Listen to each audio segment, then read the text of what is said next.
penyerahan. Konflik Yugoslavia. Prolog. Perang Dingin adalah ketegangan secara politik, dampak saling bermusuhan karena adanya persaingan kepentingan. Perang Dingin dimulai setelah berakhirnya Perang Dunia II sejak Jerman terbagi menjadi dua, yaitu Jerman Barat dan Jerman Timur. Di dalam Perang Dingin terdapat dua blok, yaitu blok Barat berisi Amerika Serikat dan sekutunya, serta blok Timur Uni Soviet beserta sekutunya. Kedua blok tersebut melakukan perebutan kekuasaan atau hegemoni, di mana Amerika Serikat berideologi liberal kapitalis, sedangkan Uni Soviet berideologi sosialis komunis. Berakhirnya Perang Dingin menyebabkan Uni Soviet runtuh, sehingga pengaruh komunisme pada masa itu juga surut dan meninggalkan negara seperti Amerika Serikat, Cina, hingga negara-negara di Eropa yang bergabung membentuk Uni Eropa menjadi negara kuat yang cukup mendominasi. Runtuhnya Uni Soviet berdampak pada peletakan bangsa-bangsa di Yugoslavia. Mereka terdorong untuk mengidentifikasi diri dan melawan pengaruh dari Uni Soviet, sehingga mereka kehilangan alasan untuk bersatu. Keadaan tersebut membuat Yugoslavia semakin tidak stabil, karena Yugoslavia memiliki masalah antar etnis, di mana penduduk Yugoslavia beragam etnis. Yugoslavia adalah sebuah negara republik yang pernah eksis atau terkenal pada tahun 1943 hingga 1992. Nama Yugoslavia memiliki arti Slavia Selatan, karena negara tersebut terletak di semenanjung Balkan kawasan Eropa Timur. Yugoslavia merupakan negara federal dengan 6 negara bagian, yaitu Serbia, Montenegro, Slovenia, Kroasia, Bosnia-Herzegovina, dan Makedonia, serta 2 daerah otonom, yaitu Kosovo dan Herzegovina. Proses keruntuhan Yugoslavia tidak dapat dipisahkan dari meninggalnya Joseph Broz Tito pada tahun 1980. Sosok pemimpin yang mampu membawa Yugoslavia mencapai puncak kejayaan pada tahun 1953 sampai 1980. Pada pemerintahan Joseph Broz Tito itulah Yugoslavia menjadi negara yang kuat tanpa bergantung pada blok barat maupun blok timur. Adegan 1. 2 orang yang berada di dalam rumah.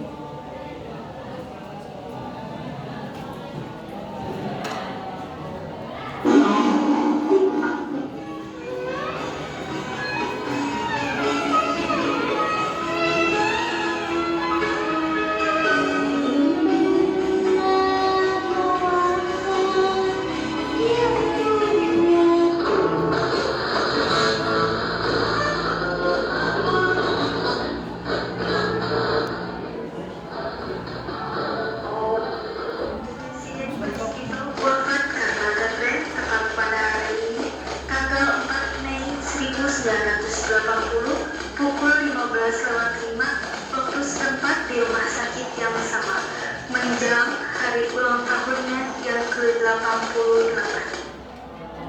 Gimana ya negara kita ke depannya tanpa Joseph Broz Tito? Ya, aku juga nggak tahu. Mungkin nanti ada pemimpin yang lebih baik dari yang sekarang.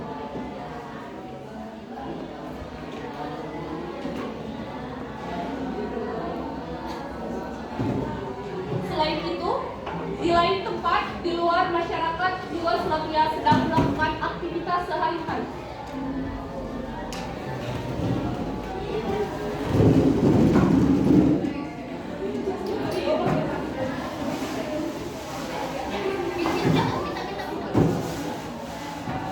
Sini.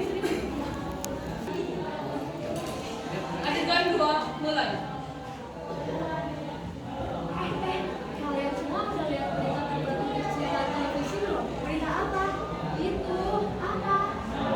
Pemimpin negara kita, Broz Tito. Kenapa? Ada apa? Meninggal. Jangan kacau kamu.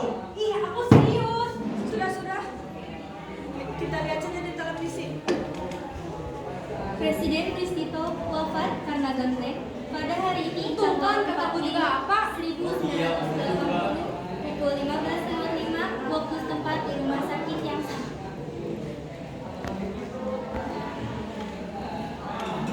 Kita kehilangan pemimpin kita. Bagaimana negara kita ke depannya ya? Mungkin nanti ada pemimpin baru. Iya, mungkin.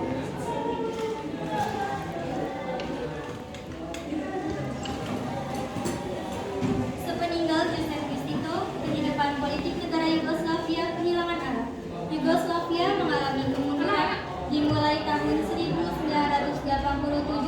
terjadi krisis ekonomi di Yugoslavia. Krisis tersebut disebabkan benturan-benturan yang terjadi dan kondisi pemerintah yang tidak menentu. Adegan 3, transaksi jual beli.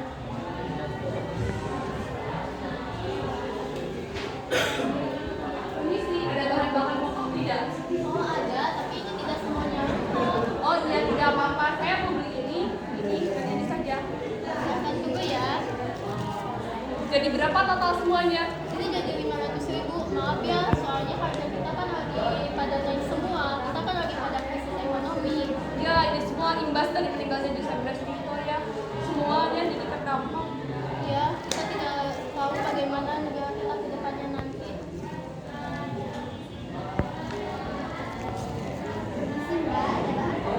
Oh ada, tapi ini tidak ada semua. Kalau yang ini berapa? Itu 500.000. Ya, uangnya kurang, tidak bisa 200 saja. Maaf ya, kita kan lagi krisis ekonomi. Harga kita sangat melonjak tinggi, jadi tidak bisa dikurangi. Betul itu, betul apa kata dia. Sekarang kita sedang krisis ekonominya karena di negara kita sudah kehilangan pemimpin sehingga pemerintahan kita tidak terbentuk dengan baik. Oh ya Mbak, saya tidak jadi membeli ya Mbak. Ya, maaf ya Mbak. Kondisi tersebut diperparah dengan terpilihnya Slobodan Milosevic sebagai presiden Serbia yang menetapkan kebijakan diskriminatif sebab berdasarkan etnis yang merugikan mayoritas masyarakat di Yugoslavia. Adegan 4, Slobodan naik tahta.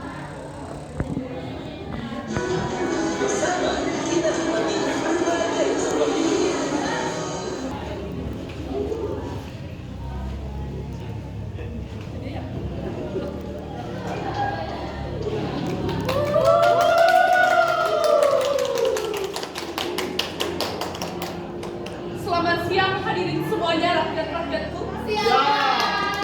Perkenalkan, saya Slobodan Milosevic selaku pemimpin Yugoslavia yang baru berasal dari Serbia.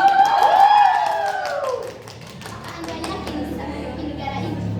Ya, saya sangat jelas yakin dapat memimpin negara ini lebih baik daripada pemimpin kita yang telah tiada. Baiklah, kami percaya kepada Anda. Tenang saja saudaraku, pemimpin saya pasti mampu menjalankannya. Ya, betul sekali. Baiklah, kami tunggu kepemimpinan Anda. Tuan, apakah kita perlu memberitahu kepada mereka tentang kebijakan yang kita terapkan? Cukup, biarkan saja semua berjalan dengan semestinya. Terima kasih rakyat-rakyatku, saya pamit undur diri.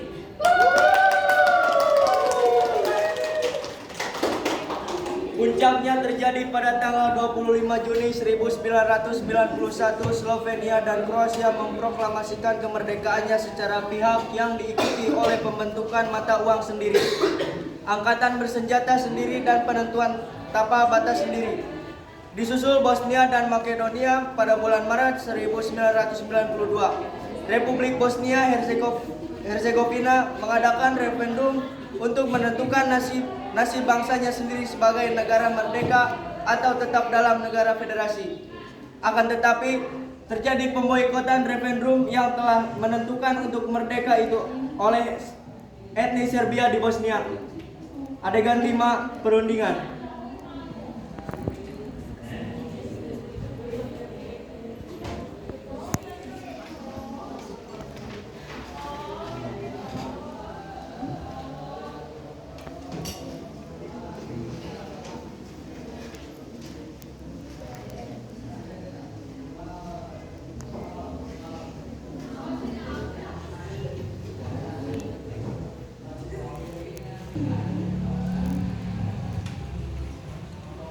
Mohon maaf atas keterlambatan saya tiba di tempat ini.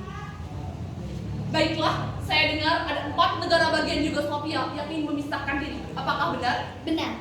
Yang Anda dengar, saya perwakilan dari negara Slovenia. Dan saya perwakilan dari negara Kroasia. Dengan ini, menyatakan kemerdekaan dari negara Yugoslavia.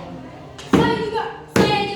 Bosnia dan Makedonia akan menyatakan kemerdekaan dari negara Yugoslavia. Anda benar-benar tidak pantas memimpin negara ini. Saya menolak adanya deklarasi pemisahan diri dari negara Yugoslavia. Mengapa kalian ingin keluar dari negara ini? Karena kami ingin merdeka dan memiliki negara sendiri. Negara ini sudah hancur, sudah tidak harmonis lagi. Kebijakan yang Anda terapkan benar-benar tidak ada untungnya bagi kami. Negara kami dicampakkan dan kami tidak diadilkan oleh negara ini. Tidak ada bagaimana pemimpin kita sangat adil kepada kita semua.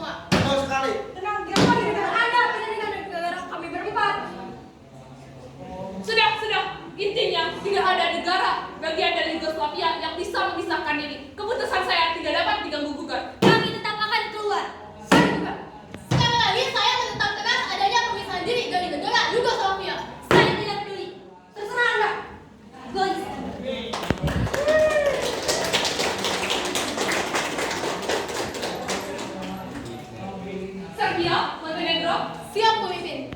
Saya perintahkan kalian untuk mengerahkan pasukan kalian membantai etnis Bosnia. Siap, kami akan melakukannya dengan semaksimal mungkin. Lakukanlah sesuai dengan rencana yang telah kita tetapkan sebelumnya. Siap. Terima kasih.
Perang berakhir.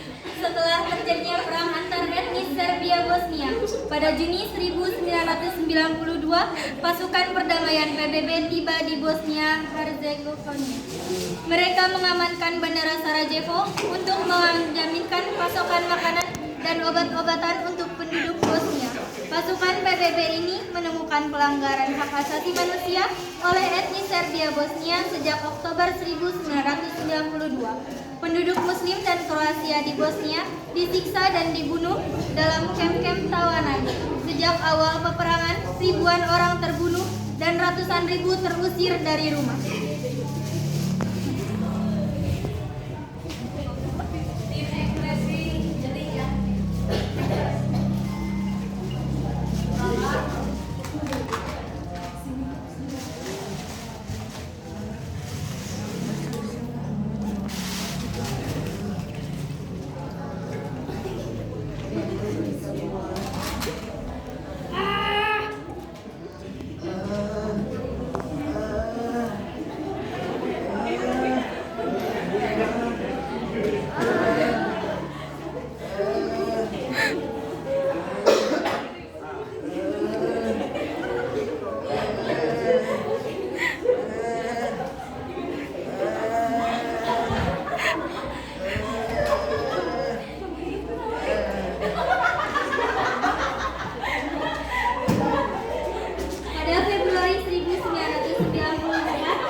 dan Muslim Bosnia yang sebelumnya saling memerangi sepakat melakukan gencatan senjata.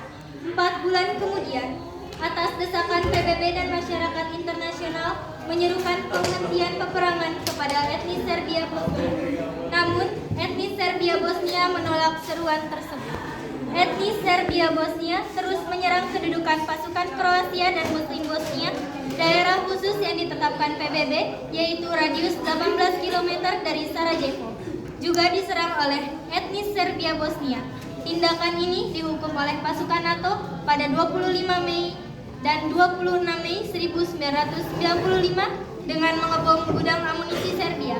Namun, hukuman itu dibalas dengan penyanderaan 370 pasukan perdamaian PBB.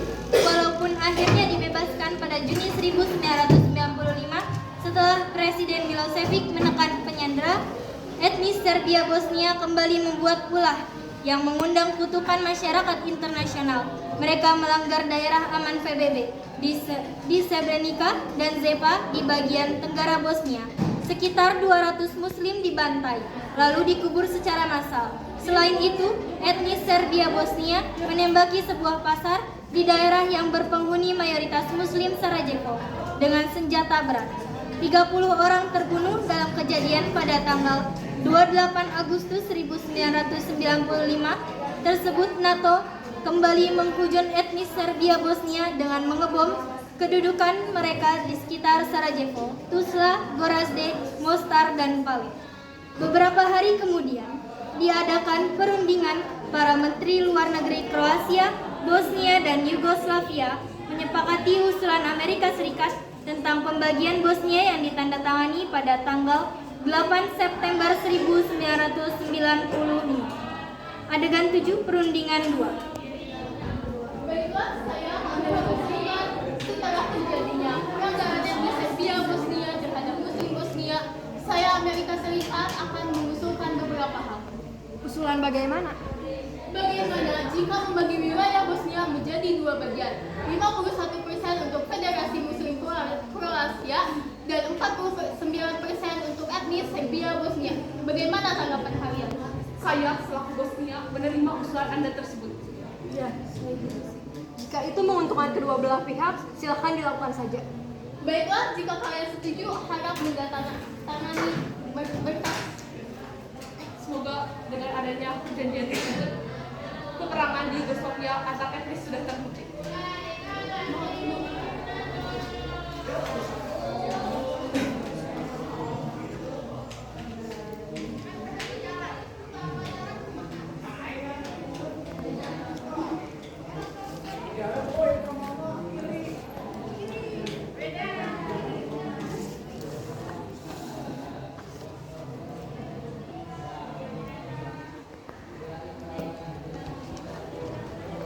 Baiklah, sekian, terima kasih.